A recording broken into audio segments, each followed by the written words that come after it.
여러분 혹시 살면서 정말 너무 엄청난 걸 보고 심장이 막 터질 것 같고 온몸에 소름이 쫙 돋는 그런 경이로운 순간 경험해 본 적 있으신가요? 우리는 보통 이런 감정을 경탄이라고 부르죠. 말 그대로 도저히 믿을 수 없을 만큼 놀랍고 위대한 무언가를 마주했을 때 우리 안에서 터져나오는 반응인 거예요. 예를 한번 들어볼까요? 지금 보시는 이게 베네수엘라에 있는 앙헬 폭포라는 곳인데요. 이 높이가 무려 979m에 달한대요. 979m. 감이 잘 안 오시죠? 우리나라에서 제일 높은 건물이 바로 롯데타워잖아요. 그게 555m니까 그거보다 거의 2배 가까이 높은 곳에서 물이 그냥 쏟아져 내리는 거예요. 너무 높아서 물이 바닥에 닿기도 전에 전부 안개가 돼서 흩어진다고 하더라고요. 정말 상상만 해도 압도적이지 않나요? 그런데 있잖아요. 우리가 이렇게 어마어마한 자연 앞에서 느끼는 이 경이로운 감정. 이 감정은 사실 그냥 와, 멋있다 해서 끝나는 게 아니에요. 이걸 창조하신 창조주 하나님을 향한 찬양으로 표현되도록 우리 마음속에 심겨진 거랍니다. 와, 하나님 정말 대단하십니다. 바로 이렇게요. 자, 첫 번째 이야기입니다. 우리의 창조 목적. 우리가 느끼는 이 경이로움은요, 사실 우리가 존재하는 가장 핵심적인 이유, 그러니까 하나님을 찬양하기 위해 만들어졌다는 사실과 아주 깊이 연결되어 있어요. 한번 자세히 들여다볼까요? 성경 이사야서에 보면 그 답이 아주 명확하게 나와 있습니다. 우리는 하나님을 찬송하기 위해, 다시 말해 하나님을 찬양하기 위해 지음받은 존재라는 거죠. 이게 바로 우리의 정체성, 우리의 존재 이유인 겁니다. 원래 이 말씀은요, 저 먼 옛날에 바빌론이라는 나라에 포로로 잡혀갔다가 구출된 이스라엘 백성들을 향한 말씀이었어요. 하지만 이게 그냥 옛날 이야기가 아닙니다. 바로 오늘을 사는 우리에게도 똑같이 적용되는 말씀이에요. 왜냐하면 우리 역시 죄라는 감옥의 포로였지만 예수님을 통해 구원받아서 하나님의 자유로운 자녀가 되었기 때문이죠. 두 번째 이야기, 고통 속에서의 찬양입니다. 우리가 찬양하도록 만들어졌다는 건 이제 알겠어요. 그런데 여기서 진짜 어려운 질문이 하나 생깁니다. 아니, 그렇다면 왜 찬양하는 게 이렇게 힘들까요? 특히 정말 아프고 고통스러울 때는 말이에요. 어쩌면 이게 우리 믿음의 궁극적인 시험대라고 할 수 있겠죠. 여기 페니 크로스비라는 분의 이야기가 있습니다. 이분은 태어난 지 고작 6주 만에 의사의 실수로 평생 시력을 잃게 됐어요. 그리고 어린 시절에는 아버지마저 세상을 떠나는 아픔을 겪어야만 했죠. 만약 우리가 그녀의 입장이었다면 어땠을까요? 아마 하나님, 왜 저한테만 이런 고통을 주시나요? 라면서 원망하기 쉬웠을 거예요. 하지만 그녀는 완전히 달랐습니다. 때로 우리가 가진 수많은 것들에 감사하기는커녕 불평하게 되는 이유. 그건 아마 우리의 연약한 본성이 하나님의 크신 은혜보다는 눈앞의 작은 어려움에 더 쉽게 집중하기 때문일지도 모릅니다. 그녀는 놀랍게도 이렇게 고백했습니다.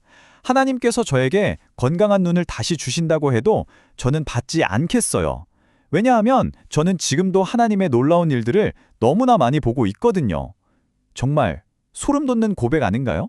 육신의 눈은 감겼지만 영혼의 눈은 그 누구보다도 밝게 빛나고 있었던 거죠. 다윗 왕의 이야기도 빼놓을 수 없죠. 그는 왕궁에서 편안하게 지낼 때가 아니라 오히려 사울 왕에게 쫓겨서 목숨을 부지하기 위해 캄캄한 동굴에 숨어 지낼 때 그 주옥 같은 찬양 시편들을 쏟아냈습니다. 가장 절망적인 순간에 가장 위대한 찬양이 터져 나온 거예요.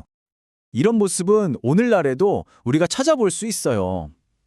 수많은 사람들이 지켜보는 화려한 시상식 무대 위에서 이 모든 영광을 하나님께 돌립니다 라고 용기 있게 고백하는 크리스천 연예인들처럼 말이죠.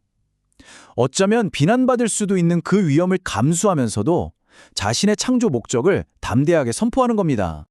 자, 세 번째 이야기입니다. 가장 위대한 이유. 이제 오늘의 이야기에서 가장 중요한 부분, 클라이맥스라고 할 수 있겠네요.